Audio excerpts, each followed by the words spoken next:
You know what it is. That's right. It's time to talk money with your money nerd and financial coach. Now, tighten those purse strings and open those ears. It's the Money Talk with Tiff podcast.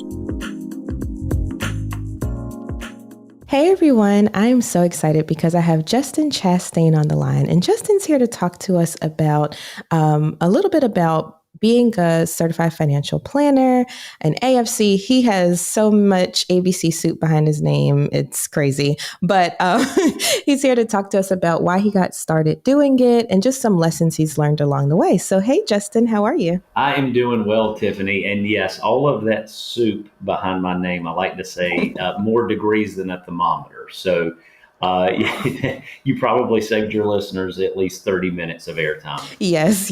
Well, I'll make sure it's in the show notes if you're really curious. But let's just hop right in. So why did you start on this journey of being a financial planner? Well, it was very personal to me, and I've always been a certified nerd. I'm not ashamed to admit that around all things finances. I think so many people think that our industry is dry, but it's not, because there's a lot of emotions behind it. And for me, this was very personal. When I was in college, my mom got sick, and then there was some medical misdiagnosis after that. And to save the listeners a long story, one diagnosis turned into ultimately creating serious health complications, and she passed away at a very early age, in my opinion, of 62. And she would always enforce this saying with my brother and I have a younger brother. And she would always say, don't buy green bananas. And it really just forced us to understand the concept of not waiting until your golden years to do what you love to do. And she would always say, hey, the only thing golden in your golden years is your urine.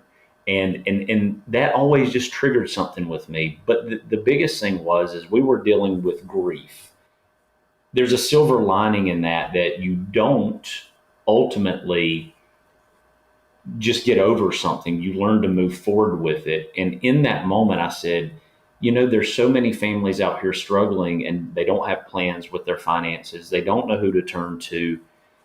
And I said, I could not imagine needing to be in this moment for the people that you care about, and vice versa, them for you. And you have to worry about something as dumb as money. And I know that money is very important, and that's our industry, but money's just the tool, right?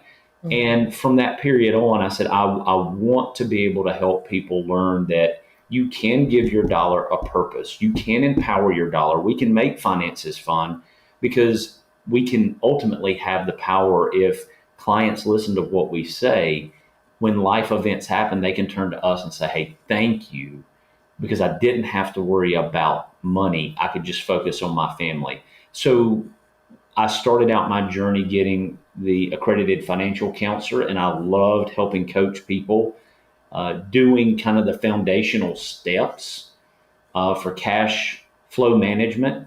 And then I worked my way up with several other credentials all the way up to the CFP. And I've loved it ever since, because I don't view my clients as just a number or investment advisory services. I really get to truly make an impact in people's lives in a positive way. Yes. And I love what you said about the realization or the wisdom that your mom gave you before she passed, where she's like, look, you need to live life.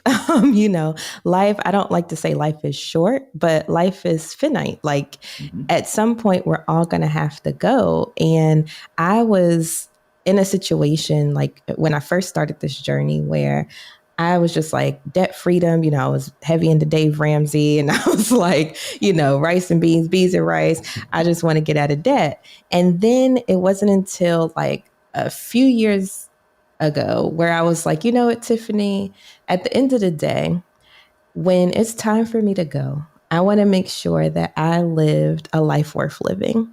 And so I was like, yeah, I want to be debt free. And yeah, I want to, do all these things. But at the same time, I have to have some balance here. So I completely agree with what you're saying. And, what I've realized over these years is that it's possible, right? Like it's possible to have both. Like you can do and it doesn't have to be or. So let's talk about that a little more. So when your mom passed away and you decided to get into financial counseling and then eventually financial planning, was that one of the main goals, was to help people realize that they can have and instead of or?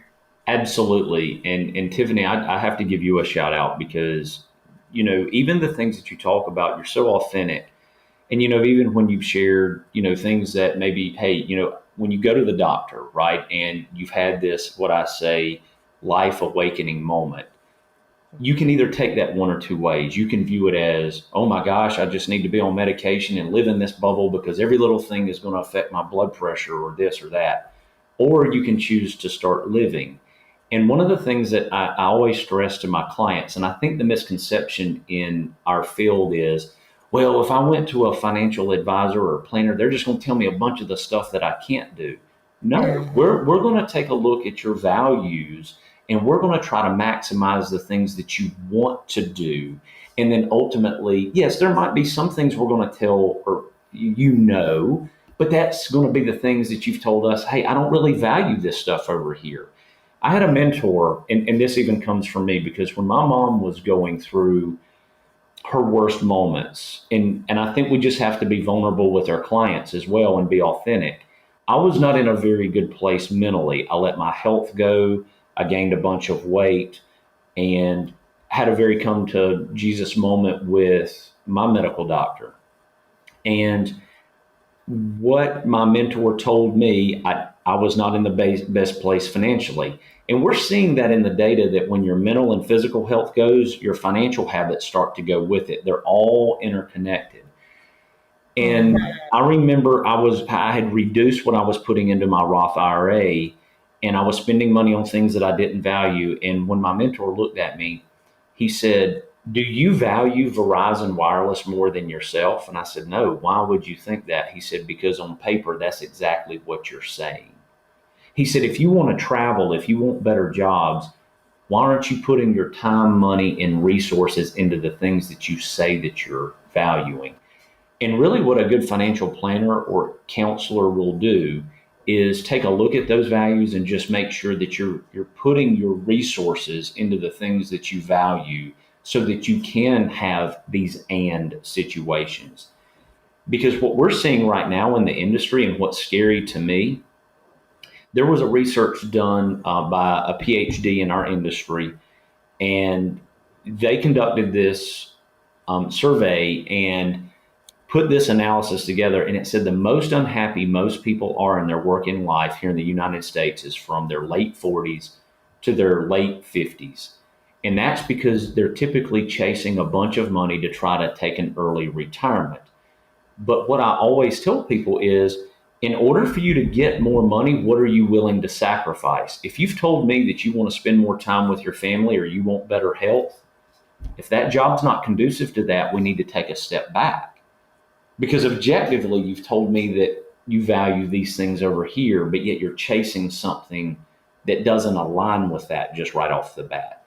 And we're seeing a declination in life expectancy from the greatest generation into the baby boomers. And there's a lot of different reasons for that, but stress being the number one reason. So if you have a good planner or advisor, their biggest concern should be, what are you valuing, and then giving you ultimately those metrics to have those and statements so that you can live your best life. It shouldn't be taking away from your best life.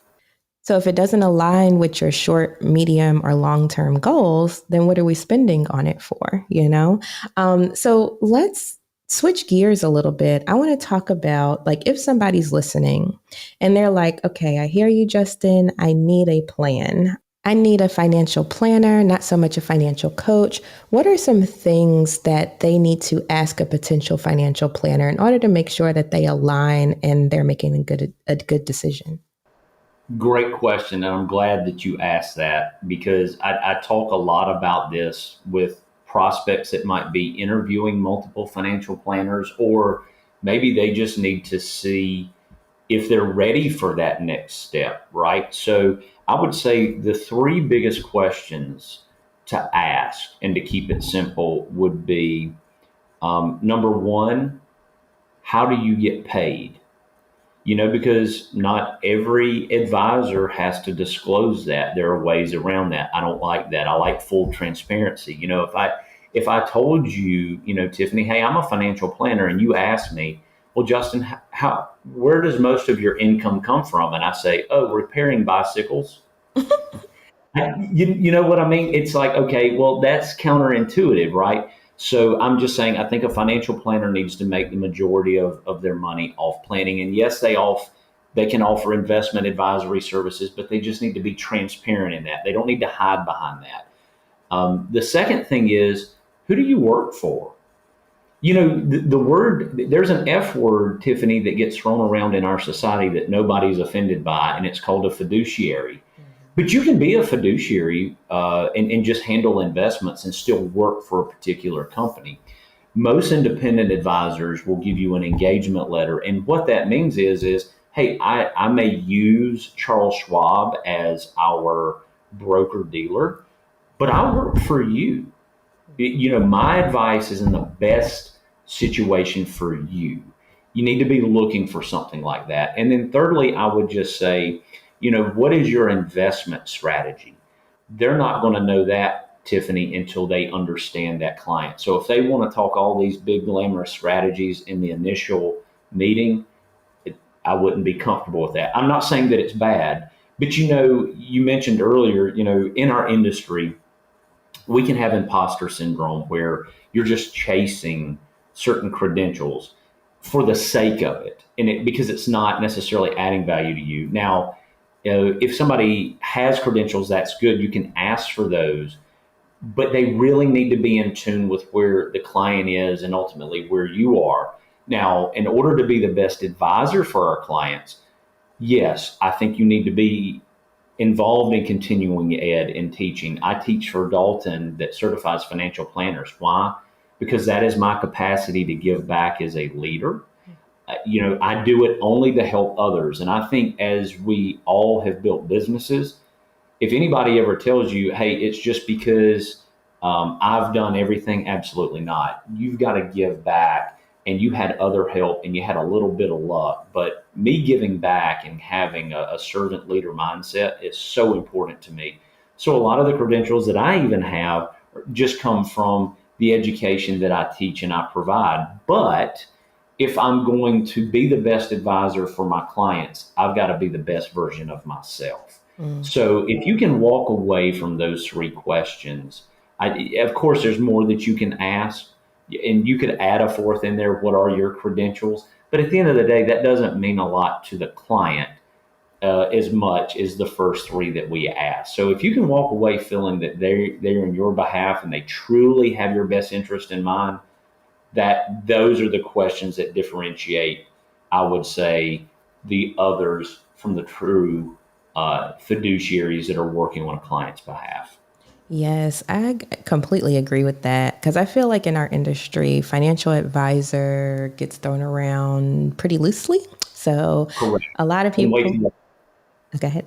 no, I was just going to and say way too often.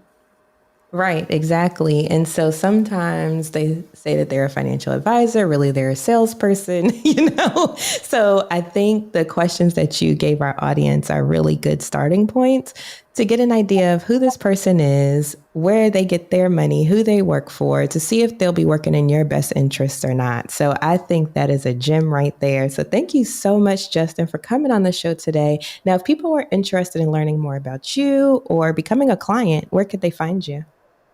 Yeah, so they can reach out to me at justin@parallelfinancial.com. I work for an independent called Parallel Financial out of Greenville, South Carolina. I'm on the website, so I am official. And then again, I do have LinkedIn, Justin Chastain at parallelfinancial.com. And I am on Facebook and I think something called Instagram and MySpace.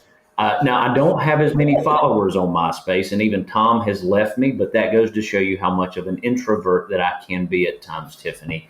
But I don't know why nobody's responding anymore on MySpace. I heard all the young kids are still using that. I will say I am not well versed in social media at all.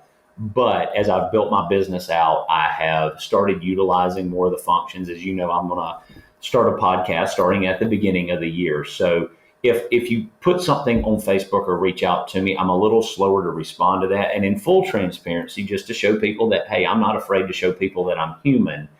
I created a Facebook literally 2 weeks ago, and I was trying to upload my headshots and other stuff to Facebook. And by accident, I uploaded a receipt that I was submitting for expense report and have no idea how I did that. So if my social is kind of the first way you're going to reach out to me, again, it might take me just a little bit longer. So email is typically the best form of contact. Gotcha. That is so funny. Yeah, let's keep you off of social if you're uploading receipts. But I'll make sure that I have all of those links in the show notes for our audience. So again, thank you so much, Justin, for coming on the show. And I hope you have a wonderful rest of the day. You too. And Tiffany, again, I just want to shout you out. You keep up the great work that you're doing because, number one, I love your authenticity that you provide to our industry. Your personality shines through. And what you're ultimately doing for people in this space is creating a tremendous amount of goodwill. So continue to be yourself and do what you're doing because it's making a tremendous impact. I appreciate your show. I listen to it all the time. And thank you for having me on. Oh, thank you so much, Justin. Don't make me cry for the people, but thank you so much and bye-bye. Thank you for listening, joining, and being a part of the Money Talk with Tiff podcast this week. You can check Tiff out every Thursday for a new Money Talk podcast. But if you just can't wait until next week, you can listen to previous podcast episodes at moneytalkwitht.com or follow Tiff on all social media platforms at Money Talk with T. Until next time, spend wise by spending less than you make. A word to the money wise is always sufficient.